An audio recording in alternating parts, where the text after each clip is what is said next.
estudiante de medicina de la Facultad de Medicina de San Fernando, ¿no? Y que como todos ustedes saben, pues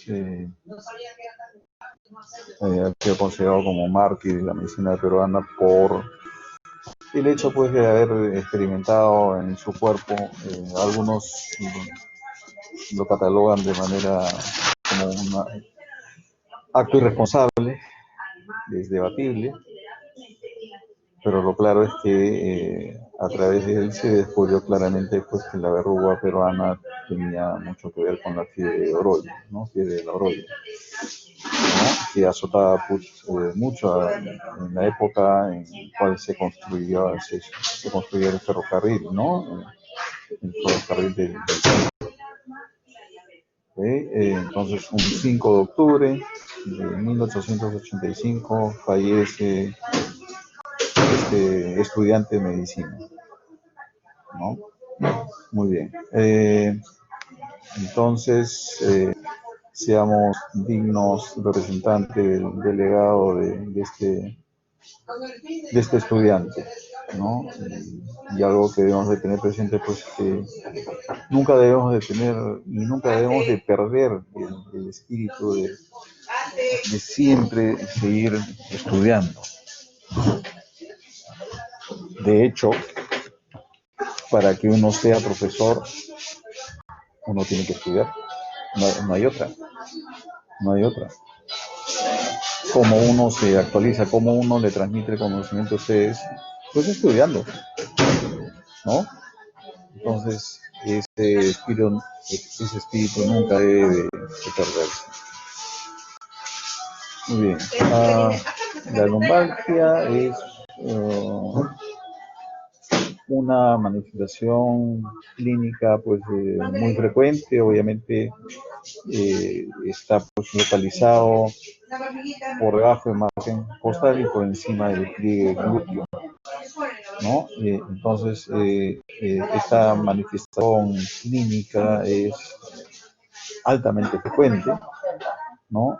Y puede tener origen a nivel, pues, justamente de la misma columna, de la columna vertebral, pero también las estructuras adyacentes pueden condicionar, pues, el dolor, evidentemente, ¿no? ¿No? Un recuerdo, ¿no? De las vértebras de la columna lumbar, ¿no? Tenemos, ¿no? El cuerpo vertebral, ¿no?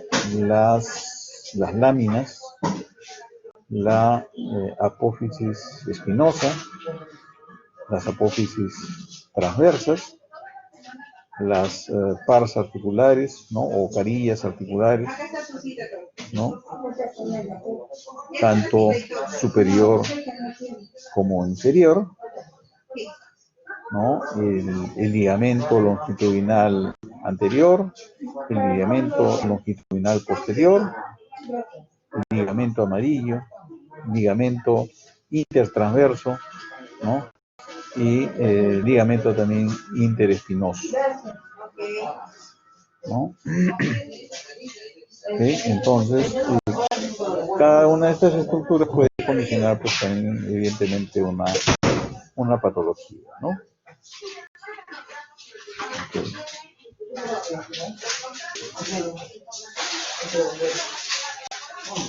Se dice pues que la prevalencia durante toda la vida puede ser tan alto, ¿no? De hasta un 84%, algunos dicen inclusive hasta el 100%, ¿no? De dolor lumbar durante toda la vida. Y la incidencia pues es definitivamente alta, ¿no? Es de 28 por 1000 personas por año.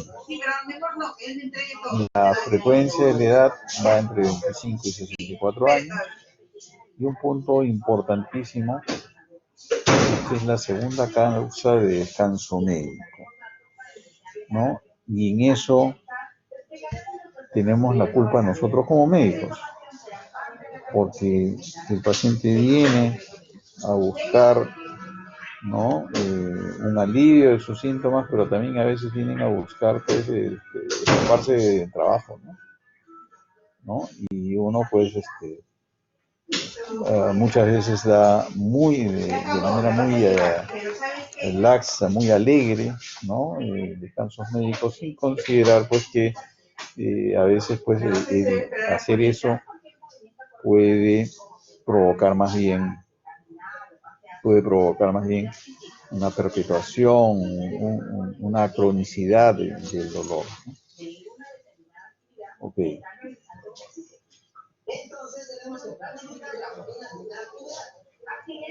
La, cuando viene un paciente, ¿no? A evaluación del dolor lumbar, ¿no? El paciente no puede salir con el diagnóstico de lumbalgia, ¿no? Porque la lumbalgia, pues, evidentemente es un síntoma, ¿no? Y no constituye de por sí, pues, una enfermedad, ¿ok? Entonces, tenemos que clasificar a un paciente primero para poder definir, digamos, cuál es el proceso que está condicionando esa lumbalgia, ese síntoma. ¿Okay? Entonces, tenemos que calificar primero, ¿no? Si esta lumbalgia es aguda o es crónica. Tenemos que calificar y definir si esta una lumbalgia crónica es inflamatoria o es mecánica, ¿no? Y adicionalmente, si la lumbalgia es específica o es inespecífica, ¿no? Entonces tenemos que agrupar y definir cada una de ellas. Entonces, dolor lumbar mecánico puede ser agudo o crónico, ¿no? Por ejemplo, un dolor lumbar mecánico agudo, una hernia discal, por ejemplo, ¿no? Un dolor lumbar mecánico crónico puede ser, por ejemplo, una estenosis epidural. Un dolor lumbar agudo mecánico, una osteoporosis con fractura, ¿no? Entonces, hay el dolor, digamos, hay una clasificación que tenemos que seguir para poder orientar mejor el caso del paciente. ¿Ok? Lumbalgia por torsión o estiramiento referido a una lumbalgia de tipo agudo inespecífico o crónico inespecífico está alrededor del 70% de los casos. O sea, las lumbalgias, no, digamos, inespecíficas son muy frecuentes, ¿no? Dolor lumbar no mecánico. Mecánico está referido a un dolor que mejora con el reposo y empeora con la actividad física, ¿no? Entonces, un dolor lumbar no mecánico, neoplasias, infecciones, ¿no? O cuadros de una espondiloartritis, ¿no? Y como ustedes ven, un dolor lumbar inflamatorio es, digamos, y hemos visto, pues, desde el punto de vista poblacional, pues es relativamente poco frecuente, ¿no? Las lumbalgias inflamatorias, pero debemos de conocerlas, evidentemente. Pero recordemos que otros dolores lumbares no mecánicos asociados a neoplasias o infecciones, ¿no? Pueden estar presentes. El dolor lumbar también puede ser referido, ya sea a órganos pélvicos, como por ejemplo una enfermedad inflamatoria pélvica, ¿no? Renal, ¿no? Fundamentalmente nefrolitiasis, nefritis o absceso, no hay más, ¿no? Y vasculares como aneurisma de aorta abdominal. Dolor lumbar alto, una pancreatitis aguda, por ejemplo, y ocasionalmente pues una colicistitis o una úlcera perforada, ¿no? Dan dolor lumbar alto, ¿no? ¿Okay? Entonces, el dolor lumbar mecánico, como ustedes ven acá, es el más frecuente, 97% de los casos, los no mecánicos, el 1%, y dolor lumbar referido alrededor del 2%. Entonces, como ustedes ven, el dolor lumbar ocasionado por compromiso renal realmente es poco frecuente, ¿no? Por lo tanto, es totalmente injustificado solicitar un examen de orina solamente porque el paciente tenga lumbar.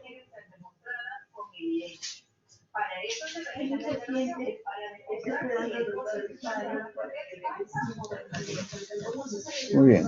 Según la estructura afectada, puede ser pues por daño de disco intervertebral, como por ejemplo enfermedad degenerativa, ¿no? Una discopatía lumbar, ¿no? Una osteoartrosis con compromiso de articulaciones interfacetarias, ¿no? Ocasionalmente, el compromiso de articulación sacroiliaca puede producir dolor lumbar también, ¿no? Pero también hay otras estructuras que pueden pues, afectarse y producir dolor lumbar, ¿no? Como por ejemplo el ligamento amarillo, ¿no? Fracturas por insuficiencia pélvica, sobre todo pues esto en personas mayores, ¿no? Fracturas vertebrales, ¿no? Espondilolisis o espondilolistesis, ¿no?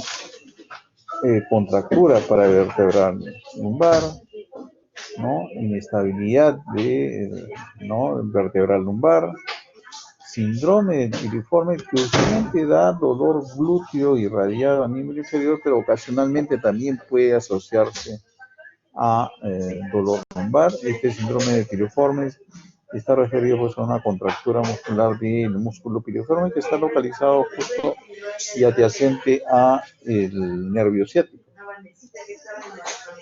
Etiología miofacial, o sea, contractura muscular, ¿no? Instrumentación o cirugía lumbar, ¿no? Causas neurogénicas como estenosis espinal, por cualquier estructura que condicione pues, un estrechamiento del canal radicular o canal medular,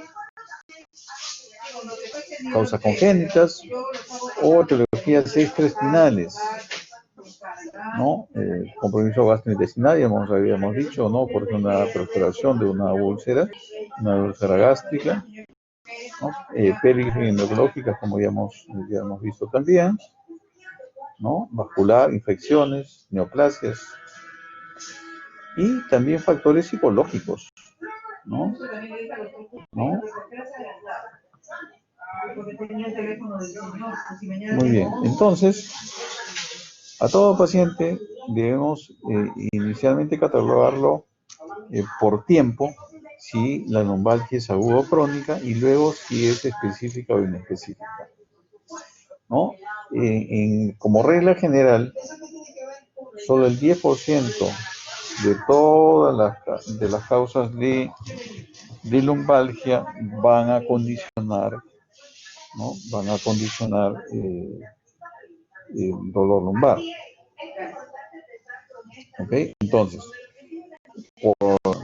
por poner un ejemplo, una paciente, mujer de 70 años que presenta diagnóstico de osteoporosis, quien refiere un dolor lumbar agudo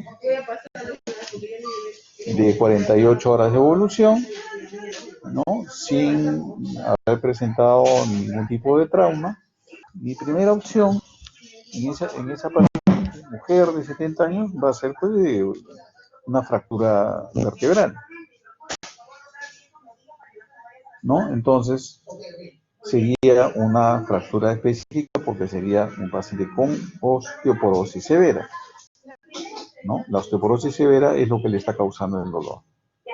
Un paciente varón de 30 años, trabajador de construcción civil, que presenta una lumbalgia aguda, intensa, irradiada a miembro inferior derecho, a cara posterior, y que llega hasta la punta de los dedos del pie, ¿no? Eso es lo más probable una hernia discal lumbar, ¿no? Y por lo tanto sería una lumbalgia específica.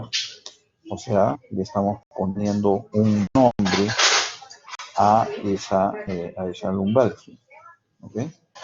A eso se refiere con específico. ¿Okay? Entonces, específico se refiere que hay una cosa clara que explique el problema, ¿no? Y no específico o inespecífico se refiere fundamentalmente a las lumbalgias que están ocasionadas por factores posturales. Y esas son la mayoría. Son definitivamente la mayoría. Muy bien, entonces, una lumbalgia aguda, menos de 6 semanas,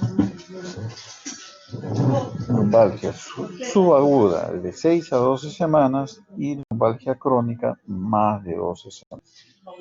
Entonces, es importante también definir esto porque también nos va a ayudar a, digamos, plantear opciones, ¿no? Opciones diagnósticas. Es más probable que una hernia discal produzca dolor agudo, evidentemente, que una fractura vertebral nos pueda producir dolor agudo. Obviamente a la larga pudiera producirnos una lumbalgia crónica, ¿no? Si ya hay una degeneración del disco, con daño discal, ¿no? Con formación de estofitos, ¿no? Y que se va haciendo una discoartrosis, ¿no? Entonces en esos casos pues ya se hace. ¿Okay?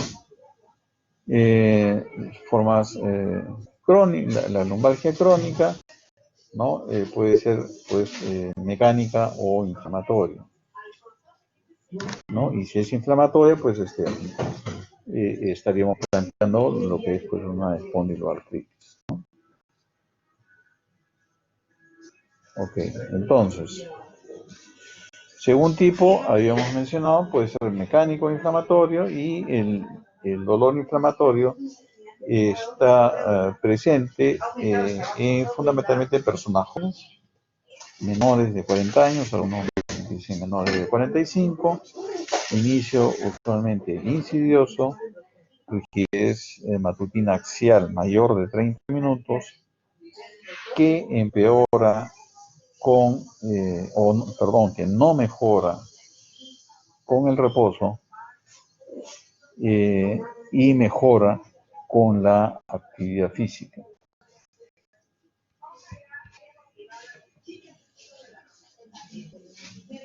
Bien. Debemos de tener presente que hay algunas circunstancias en las cuales tenemos que, digamos, definir, ¿no? Y considerar como más probable una lumbalgia específica que una inespecífica. Si tenemos, por ejemplo, un paciente con lupus que está recibiendo glucocorticoides por un tiempo prolongado, un paciente con artritis reumatoide que está recibiendo glucocorticoides por tiempo prolongado y presenta lumbalgia aguda, mi primera opción va a ser pues una fractura vertebral, ¿no? Entonces, entonces, en esas circunstancias tengo que sospechar que es una lumbalgia de tipo específico. Si un paciente tiene más de 55 años, es más probable, ¿no?, que la lumbalgia sea específica. Si tiene menos de 20 años, de la misma manera. Si hay alguna patología asociada, como el HIV, neoplasias, está recibiendo tratamiento de inmunosupresor, drogadictos, en circunstancias, si vienen por una lumbalgia aguda, mi primera opción, mi primera posibilidad va a ser, pues, en el caso de una lumbalgia aguda y con estas patologías asociadas, una espondilodicitis o un absceso epidural, dependiendo de la intensidad del dolor. ¿Sí? Entonces, es importante el contexto del paciente para plantear si es que hay, digamos, alguna circunstancia que nos haga pensar que haya una causa específica de fondo.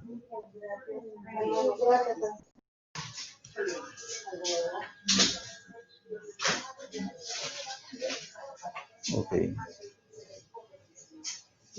A ver, entonces, el examen físico del paciente tiene que ser en posición de pie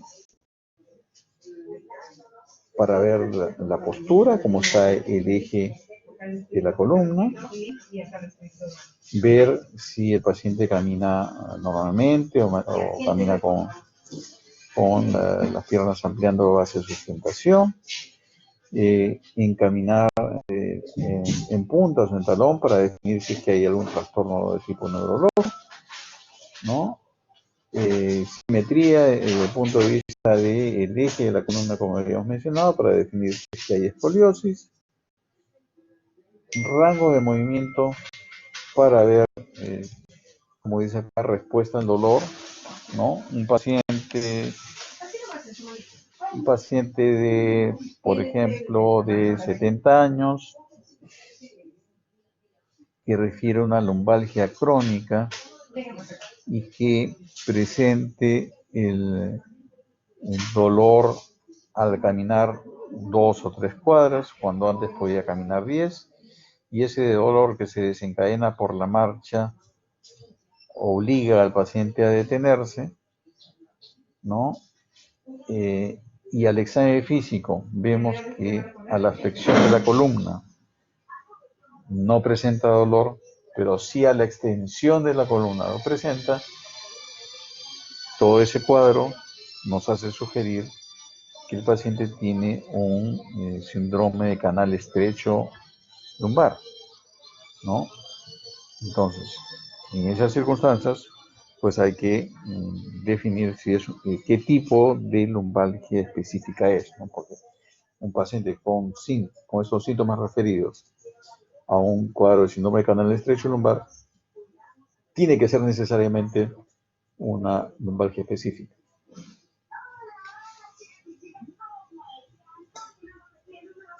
Estando el paciente en posición sentada, se le pide que extiende la pierna y tiene un dolor referido hacia la cara posterior, nos está sugiriendo pues dolor por compromiso radicular. Si las pruebas neurológicas, la fuerza de dorsiflexión, fuerza de flexión plantar, reflejos, ¿no? Nos indica pues algún tipo de alteración, pues estaríamos pensando pues evidentemente un compromiso radicular. En posición, yo diría más que supina, ¿no? Este es un artículo de la revista de la Sociedad de Medicina Interna, sino más bien en decúbito prono es mejor evaluar la longitud de las piernas, más que en supino.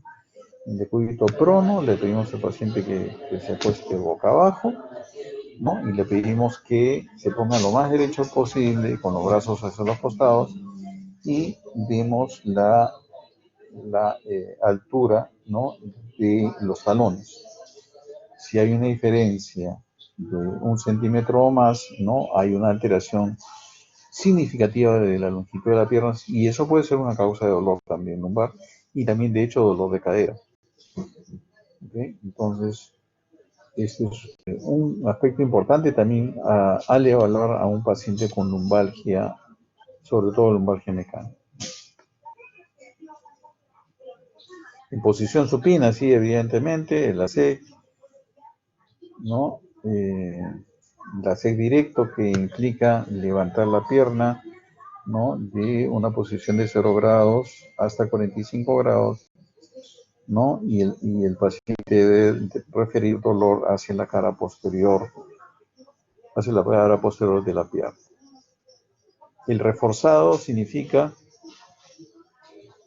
que hacen una leve elevación de la pierna, ya no a 45 grados, sino por ejemplo a 10, 20 grados, y se le hace una dorsiflexión del pie, ¿no? Y esa maniobra condiciona dolor. El signo de Favere es es F es de flexión, AB es de abducción y R de rotación externa, ¿no? O sea, se le pone al paciente en flexión de cadera, ¿no? Con rotación interna, perdón, flexión abducido y rotación externa, ¿no? ¿Okay? Flexión, abducción y rotación externa. ¿Okay? Flexión, abducción y rotación externa, y si hay dolor, eso puede ser por compromiso de cadera, pero de hecho también por compromiso de sacroiliacas. Muy bien.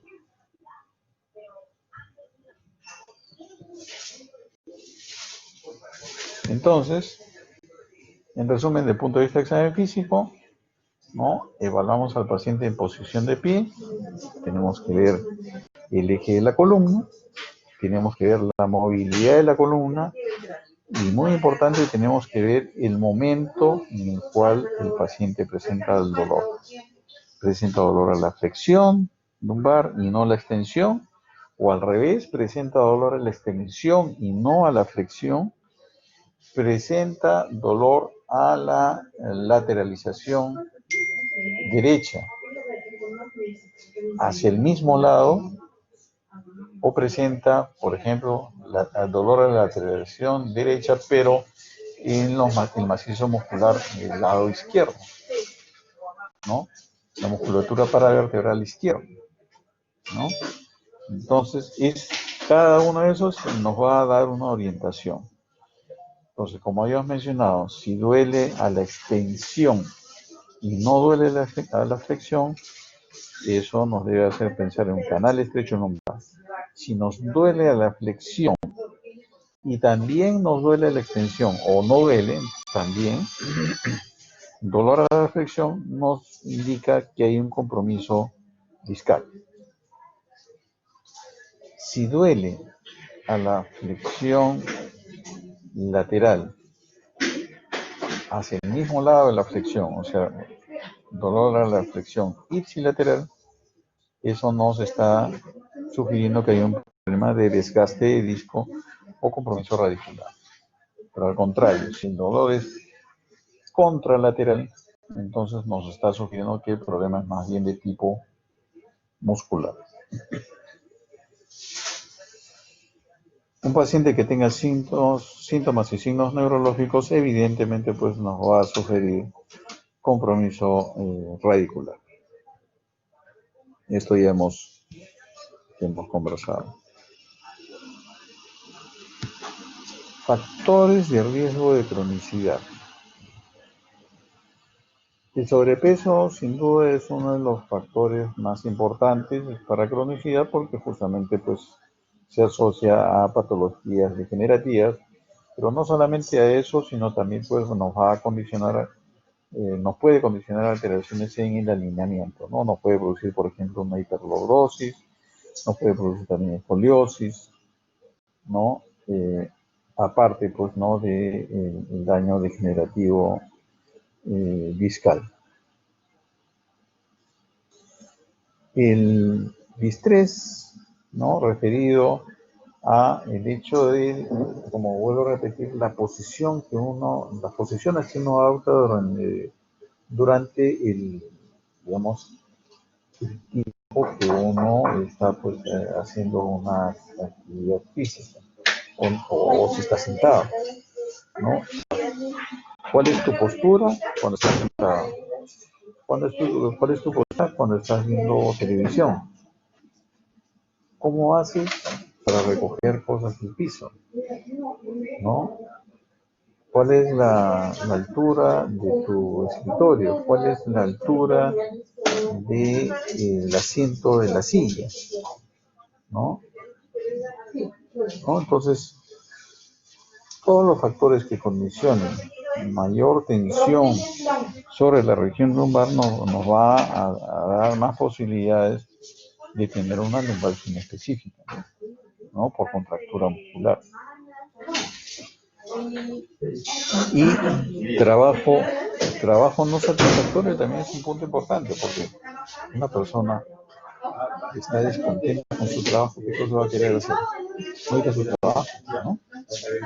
Entonces están buscando tener un descanso médico, ¿no? Para no ir a su centro laboral, ¿no? Entonces, estos puntos son de hecho importantes, ¿no? Entonces, siempre conveniente en un paciente que uno va a evaluar lumbalgia es ver qué es lo que hace durante el día, cómo lo hace, ¿no? En qué trabajo está contento con su trabajo, ¿no? Y ese tipo de trabajo, por ejemplo, ¿no? Requiere que levante peso, ¿no? Entonces, todos esos aspectos son pues, importantes en la evaluación de un paciente que tiene lumbalgia.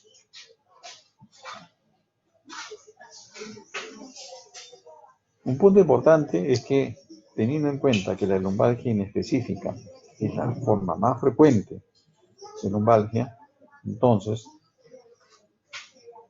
no se debe de solicitar en la mayor parte de casos. O sea, solamente debemos hacer estudio de imágenes cuando estemos sospechando de una lumbalgia específica. ¿Okay? Cuando querramos ponerle un nombre, ahí solicitemos estudio de imágenes. Radiografía, tomografía, resonancia magnética, ¿no? Van a ser necesarios solamente en esas circunstancias. Y el otro punto también a tener presente es que puede haber cambios degenerativos hasta en un 50% de personas que no tienen síntomas. O sea, cambios radiológicos degenerativos, osteofitos, esclerosis subcondral, ¿no? Inclusive hasta disminución del espacio.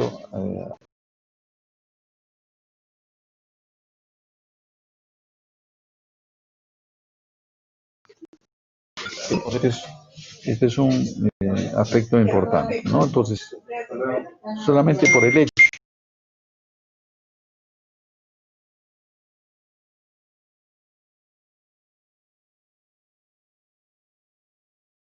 de una patología degenerativa o de cambios degenerativos radiográficos no implica necesariamente que esa es la causa del dolor, ¿no?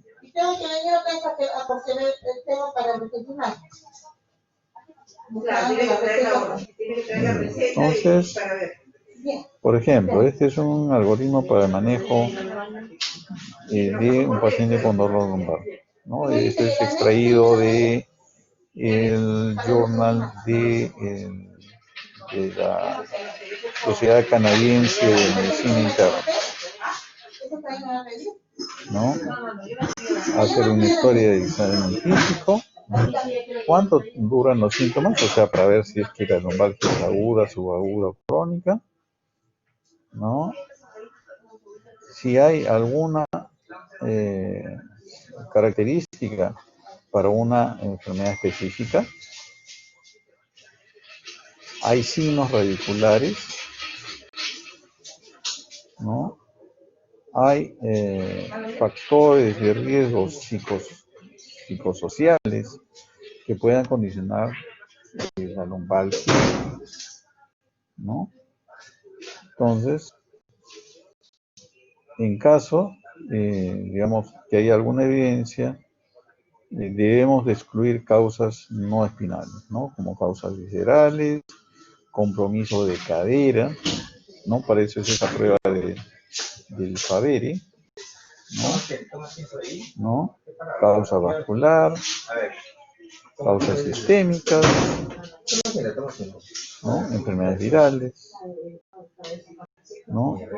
Y si hay alguna evidencia de dolor radicular, pues obviamente hay que evaluar si es radiculopatía, hay una estenosis o una estenosis espinal. Si consideramos que la lumbalgia es no específica, ¿no? Dar al paciente consejos y reafirmar, asegurarle pues de que esta patología pues no va a condicionar pues mayores problemas, ¿no? Y esto puede cumplir también para un paciente que tiene un compromiso radicular, ¿no?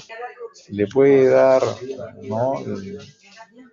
En algunas circunstancias descanso médico específicamente a los que tienen compromiso pues, radicular, ¿no? No así a los que tienen lumbalgia inespecífica. Okay. Muy bien.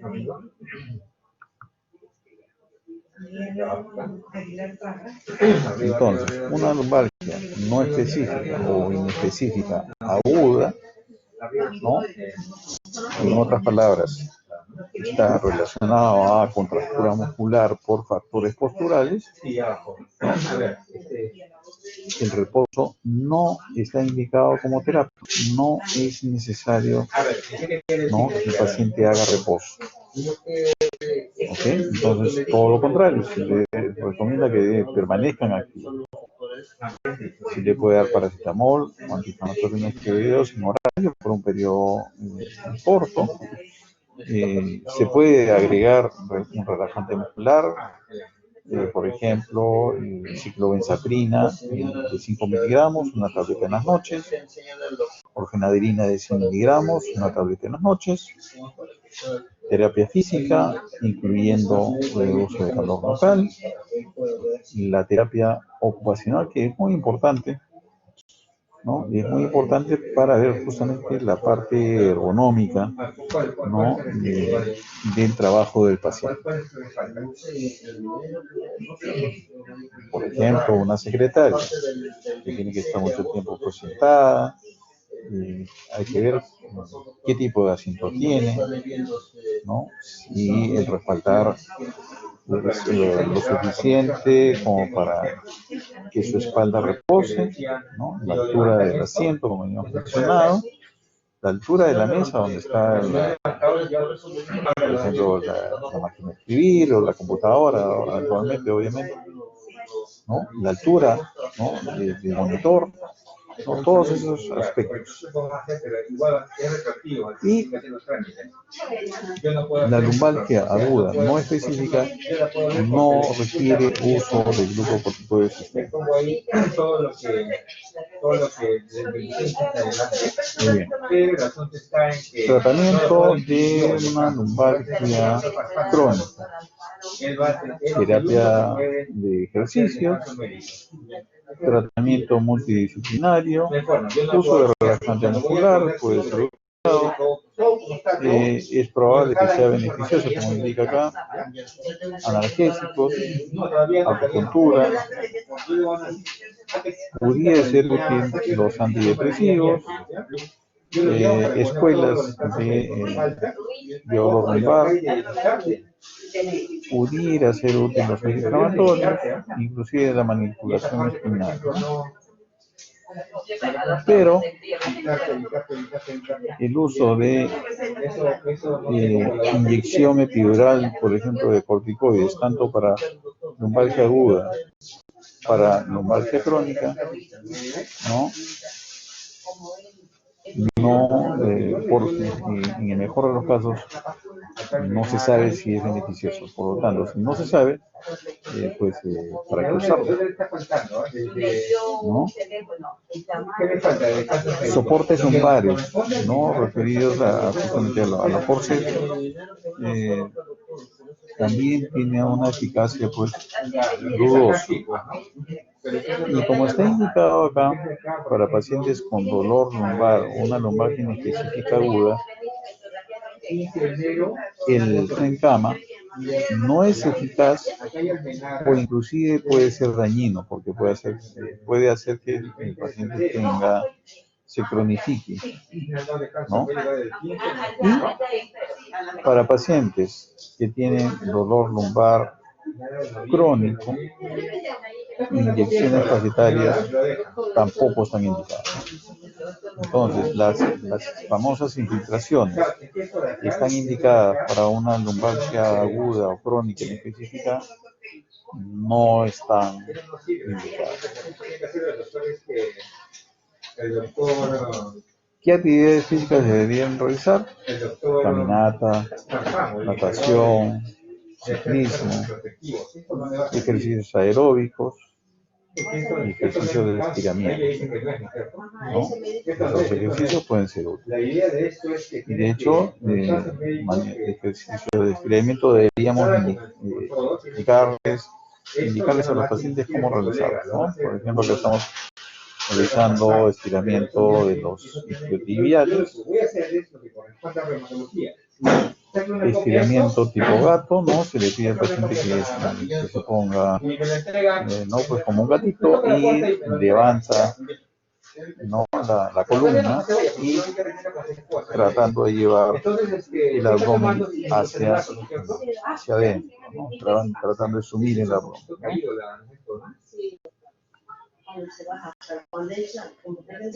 Estiramiento tipo camello, ¿no? Tratando de estirar, ¿no? La parte lumbar. ¿Dónde está tomando el principal ahora? Estoy tomando uno. Movimientos de pelvis, ¿no? Como ustedes ven acá, el paciente está en el decúbito dorsal con las piernas en flexión y lo que se le pide al paciente es que haga una contracción de los músculos rectos con el objetivo de aplanar la zona de la lordosis lumbar, ¿no? Tratar de llevar hacia abajo la parte lumbar. ¿Okay? Esto tiene que ser evidentemente pues en una estructura dura, ¿no? De preferencia en el suelo, ¿no?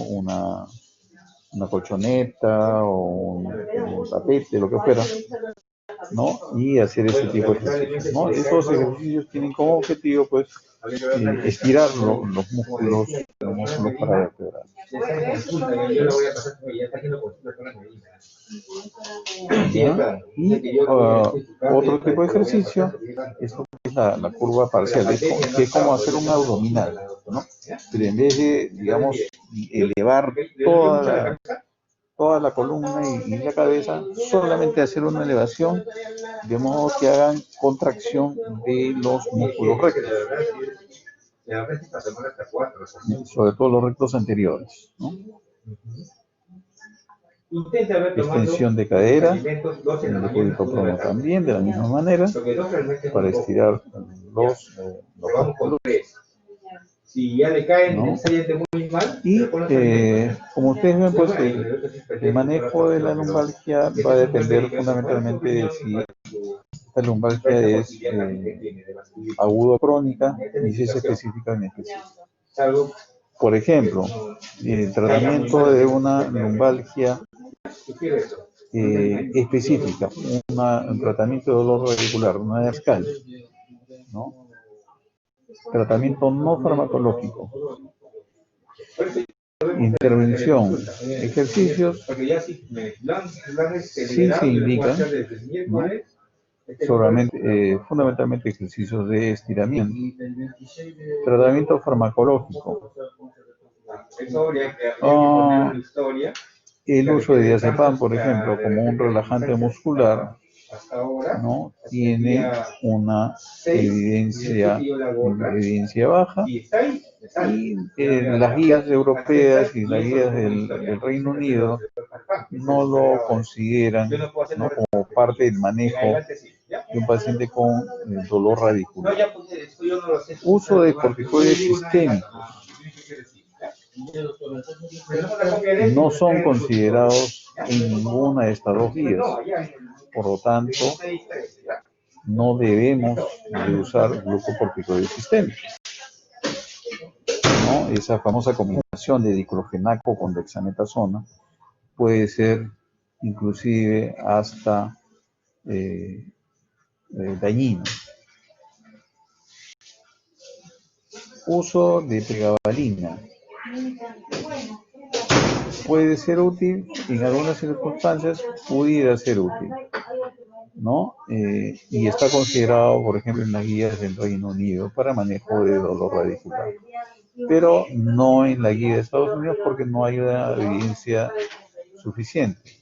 Con la gabapentina ocurre lo mismo, ¿no? En conclusión, podemos usar pregabalina, ¿no? O gabapentina en pacientes con dolor radicular, sí, sí podemos usar, ¿no? La pregabalina viene en cápsulas de 75 miligramos, darla en las noches, la gabapentina en tabletas de 300, 600 miligramos, también de la misma manera darlo en las noches. El uso de amitriptilina pudiera ser útil también en esas circunstancias, considerando también la pregabalina y la gabapentina como tratamiento antineurítico, pudiera tener utilidad y está considerado en la guía del Reino Unido. ¿No? Uso de opioides, ¿no? Analgésicos opioides pueden ser usados en ese tipo de dolor, sí. Okay. Uso de loxetina, también el Reino Unido considera, teniendo en cuenta que se usa pues para dolor neuropático, ¿no? Inyección epidural de esteroides, beneficio pequeño, ¿no? Y el Reino, la guía del Reino Unido sí lo considera, sin embargo el de Estados Unidos no. Al tener un efecto pequeño, es útil, puede ser usado, pudiera ser usado en esta circunstancia específicamente, pero realmente el beneficio no es mucho. Y tratamiento quirúrgico es evidente que puede ser indicado en caso de que el tratamiento no quirúrgico falle, ¿no? ¿No? Y lo que se hace es una disectomía lumbar, ¿no? Asociada con, digamos, terapia física. Muy bien, entonces eso sería todo con respecto a la lumbalgia. El manejo, la primera parte es, como dije,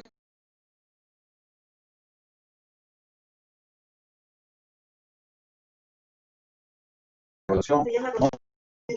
Si es esta pues aguda, crónica, aguda, subaguda, crónica, si es específica o inespecífica, y si es crónica, si es mecánica o inflamatoria.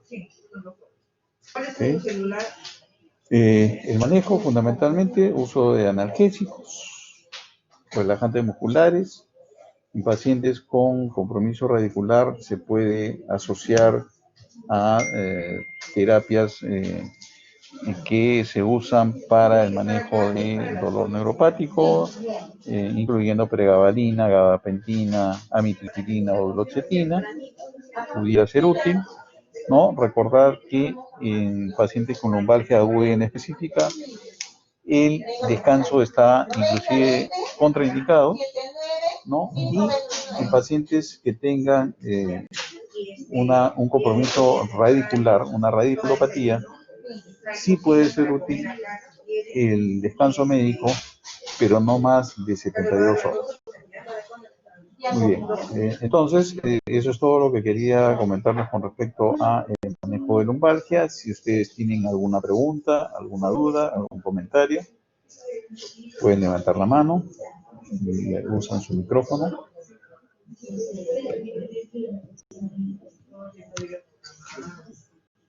Pero más antes no hay tiempo.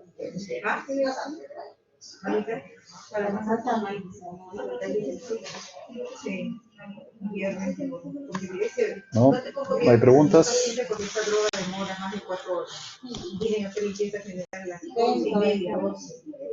Muy bien, entonces si no hay preguntas ya nos estamos viendo, que tengan un buen día.